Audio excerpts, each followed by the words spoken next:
আর কল্পনা করুন একটি দরজা, যার উপরে লেখা নেই কোনো নাম, শুধু আগুনের আঁচে জ্বলছে একটি শব্দ, যার নাম জাহান্নাম। এটি কোনো গল্প নয়, এটি সেই সত্য যার কথা শুনে নবীরা কেঁদেছেন, ফেরেশতারা কাঁপছেন, আর আকাশ নীরব হয়ে গেছে। এই জায়গার আগুন পৃথিবীর আগুনের মতো নয়।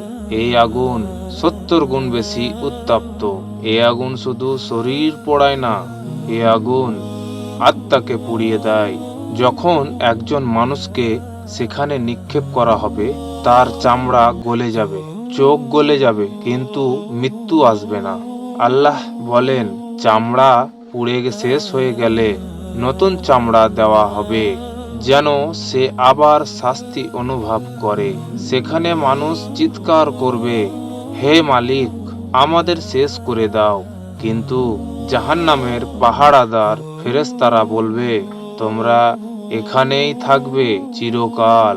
সেখানে আছে জাক্কুম গাছ, যার ফল শয়তানের মাথার মতো। ক্ষুধার যন্ত্রণায় মানুষ বাধ্য হয়ে তা খাবে, আর সেই ফল গলে গলে যাবে। তার বুকের ভেতরে পানির জন্য কাঁদবে, এক ফোঁটা পানির জন্য। কিন্তু দেওয়া হবে ফুটন্ত পানি, যার মুখে নেওয়ার আগেই চামড়া ছিঁড়ে ফেলবে। সেখানে কিছু মানুষকে মুখের উপর ভর দিয়ে হাঁটানো হবে, কিছু মানুষকে শিকল দিয়ে বেঁধে টেনে নেওয়া হবে।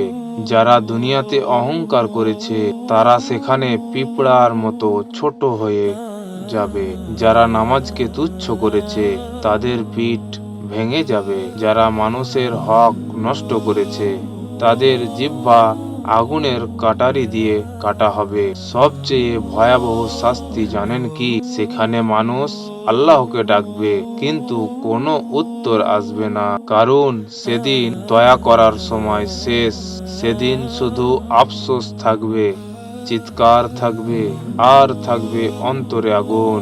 এই কারণেই আজই সময়, আজই তবার সময়, আজই ফিরে আসার সময়। কারণ মৃত্যু এসে গেলে এই গল্প আর গল্প থাকবে না, এটাই হবে আপনার বাস্তবতা। যদি এই গল্পটি শুনে আপনার যদি কিছু উপকার হয়ে থাকে, তো অবশ্যই এই ভিডিওটিকে শেয়ার করুন। পরবর্তী ভিডিও আনার জন্য আপনি ছোট্ট করে একটা লাইক করবেন, আর ভিডিওটাকে অবশ্যই শেয়ার করে দিয়েন। আসসালামু আলাইকুম ওয়া রাহমাতুল্লাহি ওয়া বারাকাতুহু।